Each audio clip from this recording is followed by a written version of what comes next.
Assalamualaikum warahmatullahi wabarakatuh. Perkenalkan, saya Nurul Iza Subhan, mahasiswi Bimbingan Konseling Islam UIN Sunan Ampel, Surabaya.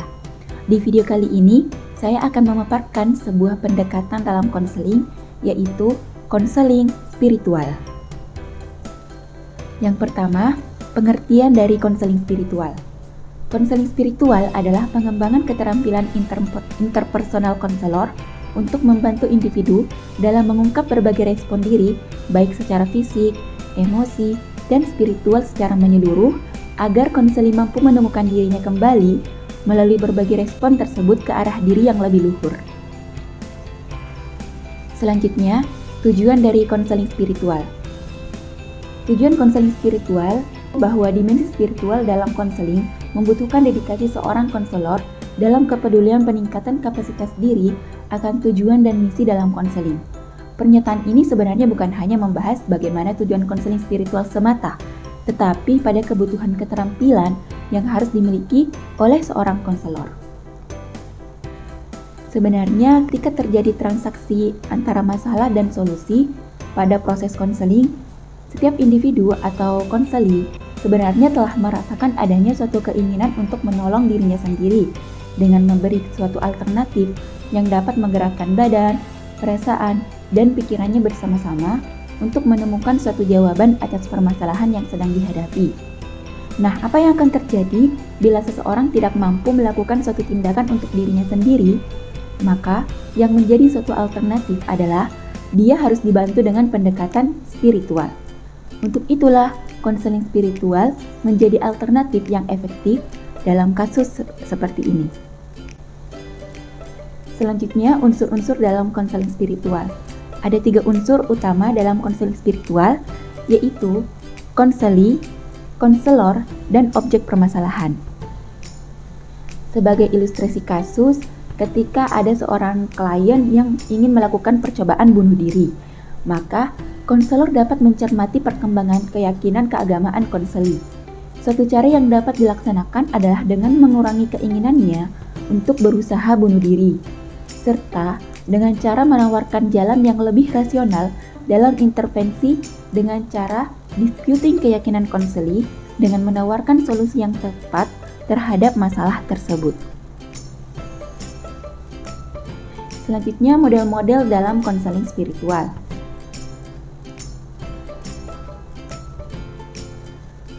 Terkadang, seseorang mengalami resistensi dalam memenuhi tugas perkembangannya. Untuk itu, diperlukan model-model tertentu dalam konseling spiritual yang dapat disesuaikan dengan pemenuhan kebutuhan diri.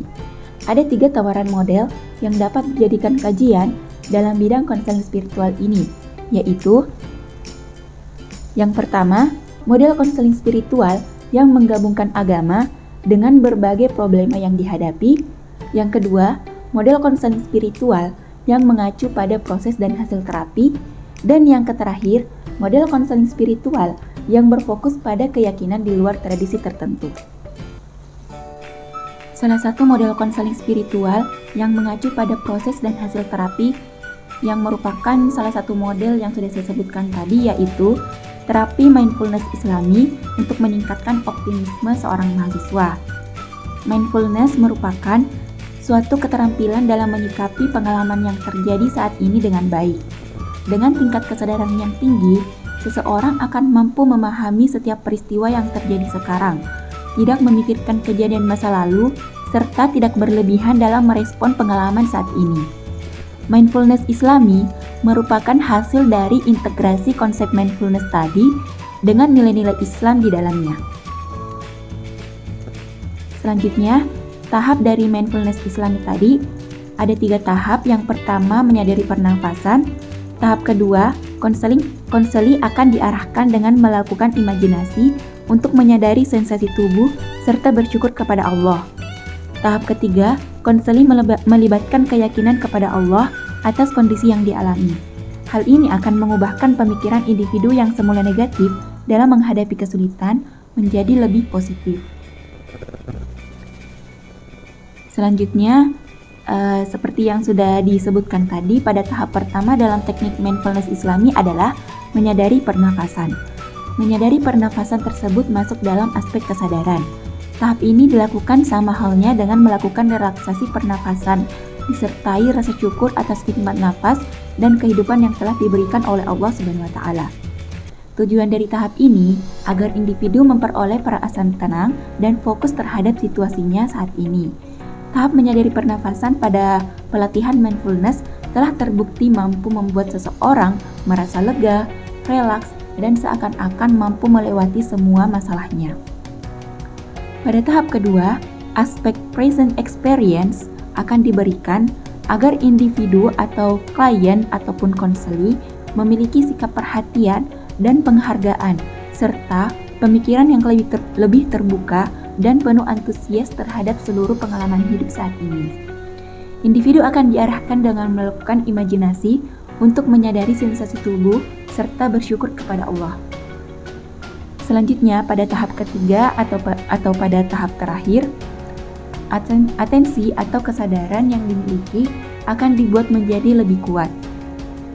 Dalam tahap ini, konselor melatih konseli untuk mampu mengobservasi pikirannya sendiri, namun tidak direnungkan secara berlebihan, sehingga hal ini tidak memicu reaksi negatif pada individu atau konseli. Pada tahap ini, konseli akan diarahkan untuk berpikir positif terhadap kesulitan yang dialami, disertai keyakinan akan adanya pertolongan dari Allah. Kondisi psikologis yang positif telah terbukti mampu meningkatkan kemampuan individu dalam menyelesaikan berbagai masalah maupun tugasnya.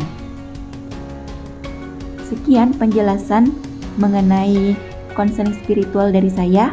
Kurang lebihnya mohon dimaafkan. Wassalamualaikum warahmatullahi wabarakatuh.